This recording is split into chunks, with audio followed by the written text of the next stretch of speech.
Welcome back to my YouTube channel. In case you're new here, my name is Razia Ken.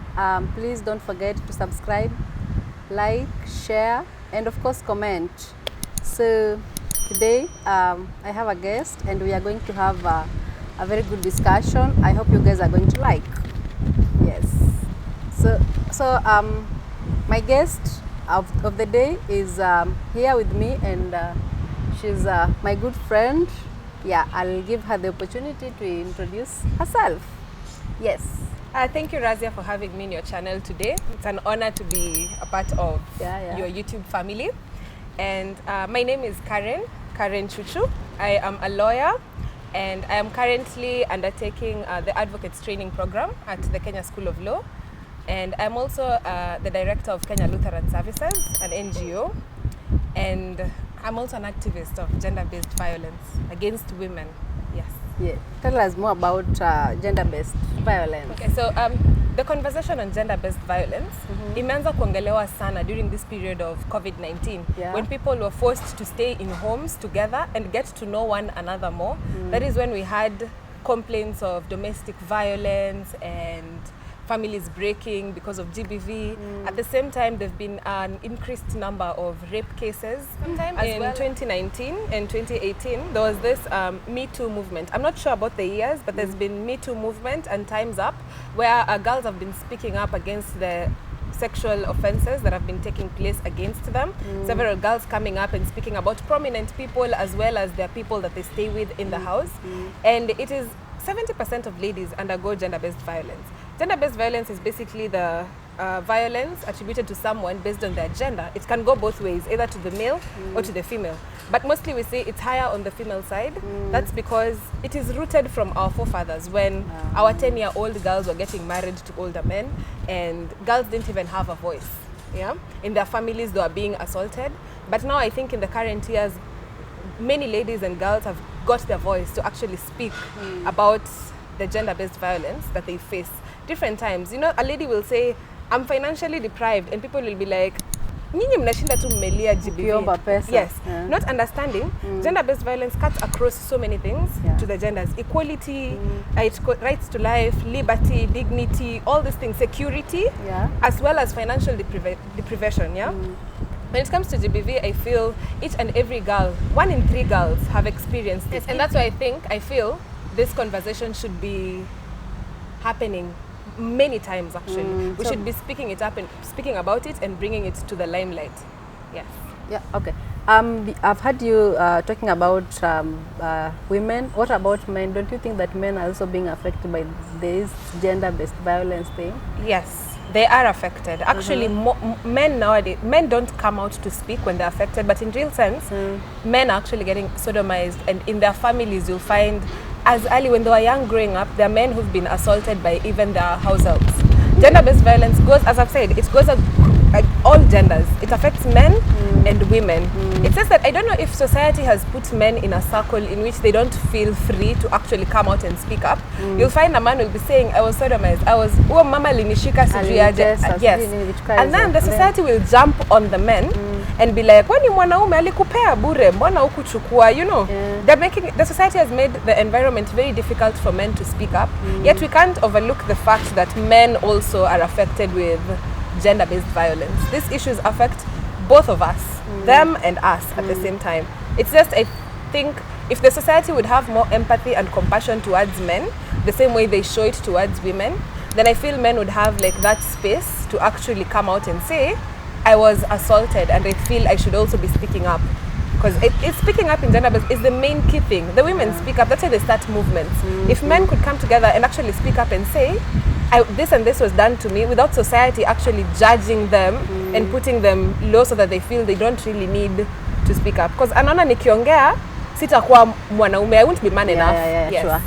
That's why I think unaonanga like most of men, unasikia mtu amecommit suicide, most of them they even die so early compared to women, because unapata mwanaume most of the time yeye anakufa na stress zake, hataki open up. So maybe how can we help them?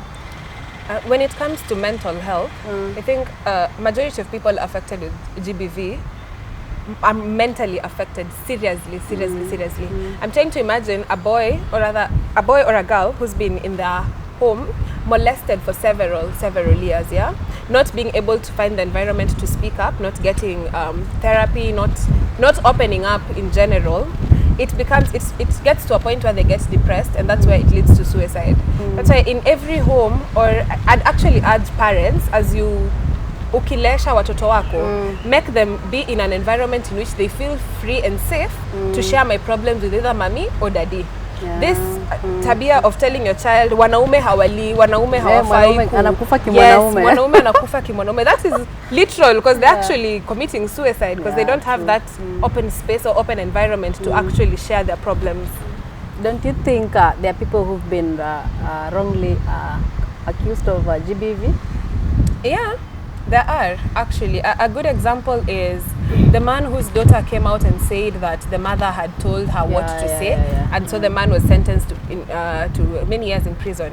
So I feel there are many ladies who take this is very. I am an activist for women's rights, yes, but the ladies, I think, who take advantage of the fact that if I accuse this man of sexually assaulting me, the society will take my side, because now we are having this conversation and women are being abused. So maybe utapata kuna kijana alimkosea ama kuna tu kitu anataka kufanya style ya David. We'll go story ya David and the king's wife, yeah? Yeah. Yes. You'll find the ladies who will try to take advantage of men. Men are also sexually assaulted. But then if the man actually even tries to either defend himself or ajaribu kukataa hizo advances, you'll find some ladies will be like, that man did this and this to me. We won't overlook the fact that the ladies who actually play victim, yet they have not been sexually assaulted, putting other men into a very difficult position. Yes, I feel that's also the reason why men don't speak at times, because they feel society hawatani believe msichana atasema na ni hivyo itaenda. Na sasa hawa wanaume, how can we help you guys so that you get to speak up when you are victimized, yeah? So I think that's part of a very big, it's part of a bigger conversation. Yeah. Because the conversation on GBV has been, it has affected women since time immemorial, since a long time ago. So for us to start unpacking a lot of things, it will need like a much wider conversation. Yes. Okay.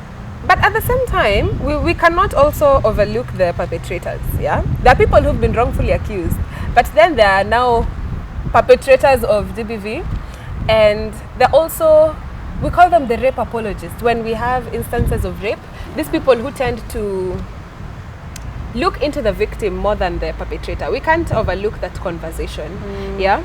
I feel if someone is a victim of GBV, we should listen and tend to believe the survivor of GBV. Because most times, believing the survivor doesn't mean you have to look into her sobriety or what she was putting on or what this lady does as her job or whatever.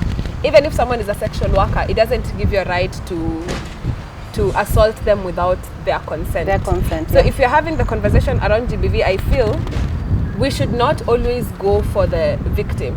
We overlook the perpetrator. We're like, mbona msichana alikuwa anatembea hapo, mbona alivaa Kenya amevaa, mbona huyu alikuwa amefanya nini, you know?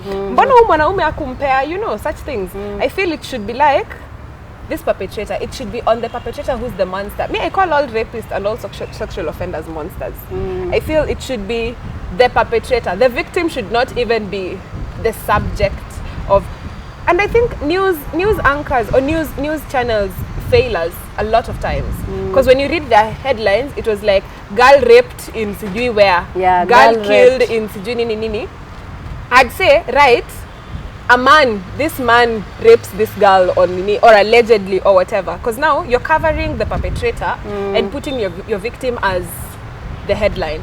Yes, I feel there's a lot of things that needs to be changed, starting from the media to even how society speaks about this thing.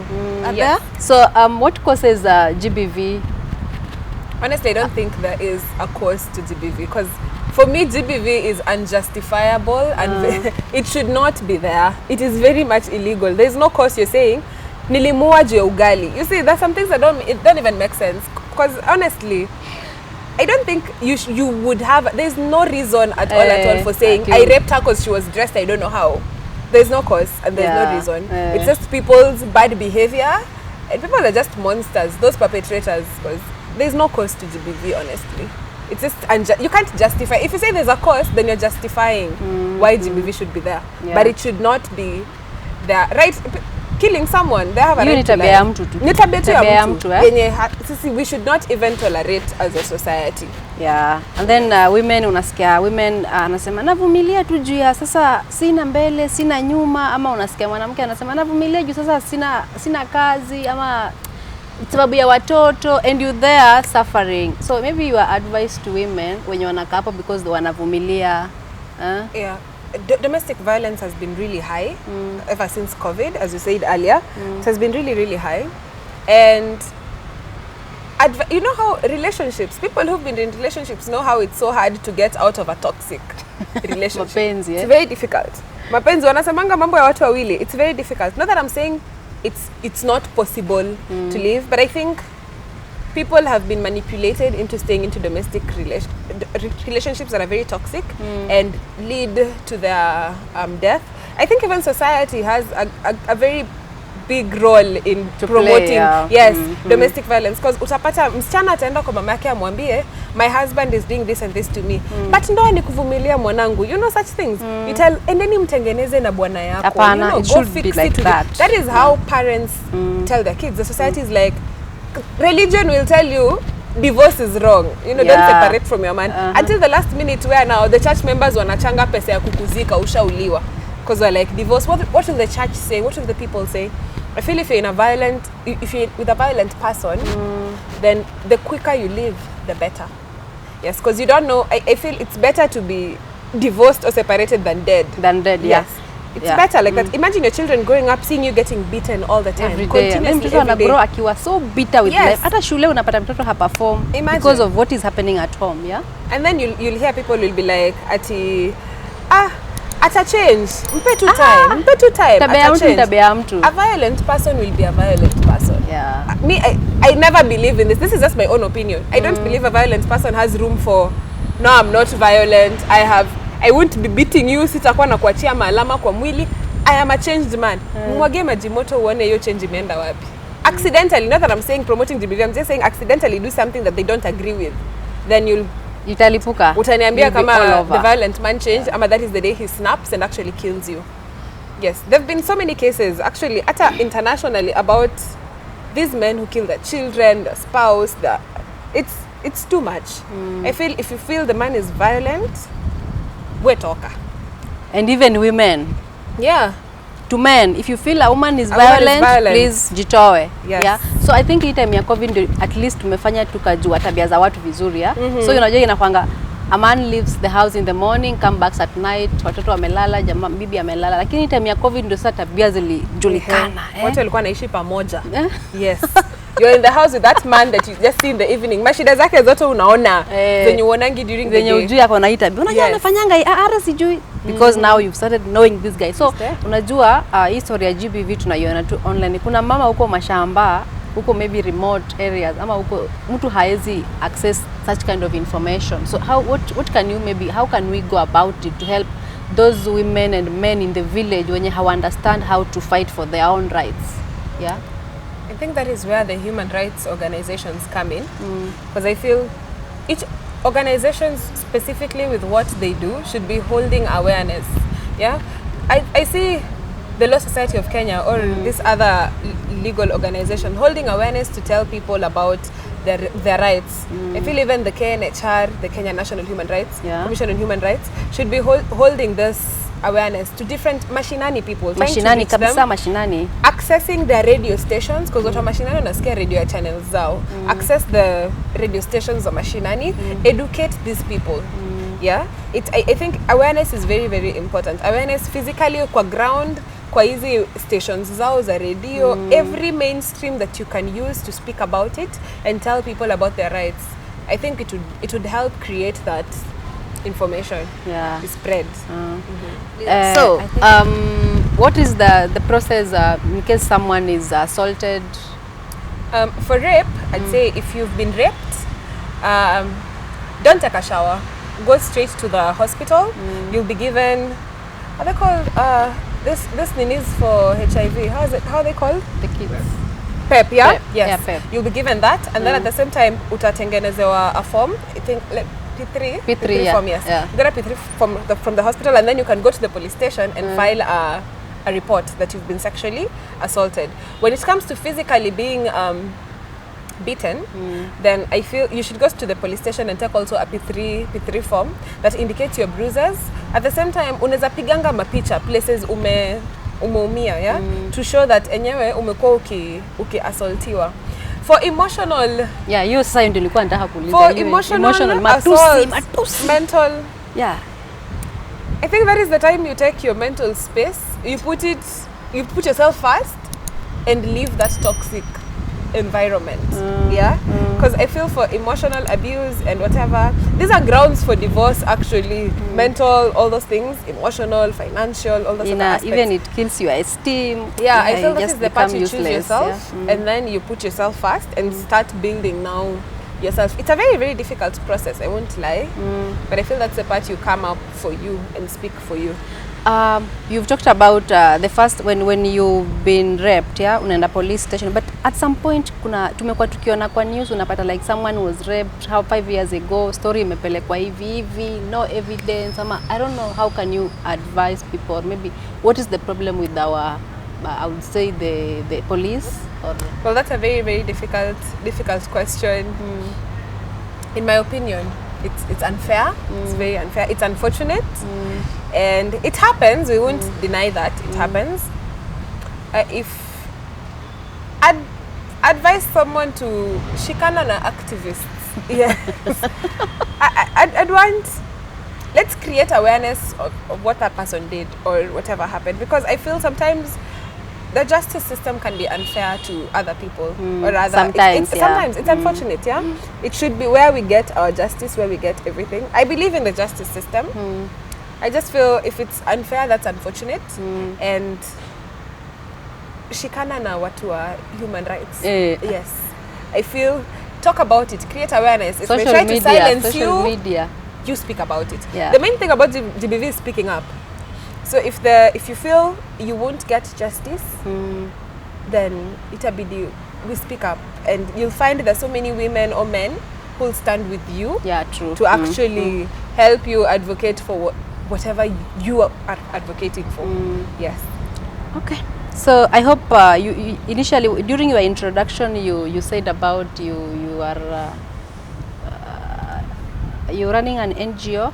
For young people. Yeah. I hope you also creating awareness to the young people who are still in school. Yes. Because hao pia wakikuja huku nje they'll face the reality. Yeah? So I hope you're creating this awareness to them, you helping them to understand pole pole, so that when they get outside here they'll be able now to fight and of course stand up for themselves. Yeah. Yeah, we do that. It's important that you mentor these young people and actually tell them what happens, what their rights are, what they could do to protect themselves. It's a conversation that we have with our young people. We have approximately 100 girls and roughly 90-something men, boys, and talking to them or holding mentorship sessions and actually having this conversation is very, very important. It's a part of what makes our organization. Yeah, I feel conversations with them, you'll be saying, let's just have education and all that, but if you don't sit down with them to get to interact with them, there are children who have like deep-rooted problems, who've experienced whatever we are talking about right now, and if you give them that space to actually speak up, then you're creating for them a very conducive environment. So as an organization, we actually purpose to create awareness to also the young people. Yeah, and now as an organization, what's the process if maybe someone wants to be part of the organization? Well, for now, we're working with volunteers. And interns. We have several volunteers. You are free to email us or call us and tell us you'd like to be a part of our initiative. We have like an initiative coming up on 12th December. It's called Chapo Fest, where it's basically an event where we go to schools, homes, and orphanages. It's not our organization's individual project. It's a project of various organizations. Yeah, I think I have seen that poster somewhere. Maybe our editor will maybe can put the poster Yes. kwa hii video. Yes. Yeah, so that we also get to invite other people to come for the chapel festive. Yes. Yeah. So during that festival, people could come, join us, and even volunteer and ask to be members and participate. Yes. So it's just contacting us and saying you'd like to be a part of our initiative. Yes. And then now we bring you in. For the young girls, the young boys and girls, wale wenye bado now they're coming up. If I have someone that maybe I'd love to join, to give you, maybe I join your program, how do I go about it? For the programs, we have our programs. Program yetu ni education, mentorship and health. For education, then we'll have, the child has to make an application. To make an application, and then we'll have to see the documents, see the need. What are the qualifications? That one now lies with the organization. Yes. Reason by virtue being, you know, for an organization, you tell someone, this is not like applying for a job. Because you give people the qualification, people will need those qualifications. Yeah. It's just basically writing an application telling us where you come from, why you need that scholarship or why you need that education, and what's your story. That's basically what's needed. You need to tell us your story, because we look at a need on a need basis. Yeah, on a need basis. There are people who are really, really vulnerable who need that opportunity. Yes. So through that applications and verifications and background check, we get to determine which child should actually be given that opportunity. And to make one thing clear, it's not 100% support from the organization. It's 50-50. It's 50-50 from the parents, the churches, the guardians, and the organization itself. We call it a matching fund program, where parents come together and the organization matches what the parents is bringing to the table. Let's say you as a parent, you bring 6,000. You're like, my child's fee, I'm going to contribute 6,000. As an organization, we'll match your 6,000. So in short, you'll have 12,000 school fee. Yes, because we realized giving people 100% creates a dependency that inafanya parents go relax and they'll be like, no, I don't need to work. There's someone who's catering for my child's comfort needs. zone. Yes. So it's a 50-50 program. Yes. The parents come in because they're also young people. So the parent will have to come in and then the organization will pull strings. Okay. Yes. Okay. So maybe your last words on, you can finalize. What are your parting shot on these GBV, and of course what you're doing as Lutheran services? Yeah. Yes. So I'd like to tell everyone back at home and everyone who's a part of this family that there's no explanation, no cause, no justification for gender-based violence. And it should be unacceptable in all forms, because it affects the right to life, liberty, dignity, everything we said. It is unfair, it is unjust, and there should never be a reason for someone to undergo GBV. That is what I'd like to say. So everyone who's a rape apologist, you need to check yourself, because there's a thin line between being a rape apologist and a rapist. So you need to check yourself well and actually know that there is no reason whatsoever to support a perpetrator or a sexual offender. Yes. And my other parting shot, don't forget to like, share, comment, and subscribe on Razia's channel. Yes, this has been very good. Thank you for having me. Subscribe, Bini, by the way. Thank you so much, and even for giving us this venue. Guys, this is Ray Green Hotel, and of course she's the manager of Ray Green Hotel. So in case you want your bookings, baby shower, conferences, hotels, name them all, rooftop bar, Ray Green got you covered. We will put welcome. their numbers there. It's located along what's the street? Kisumu Nairobi Road. Yeah, we'll put their contact there, and even we will tag them to take a location hapo chini. So guys, thank you for watching us, and I hope you have enjoyed the show. Please don't forget to subscribe, share, like, invite everyone around you. Let's support each other, and just know that I love you so much, and of course God bless you all. Yes.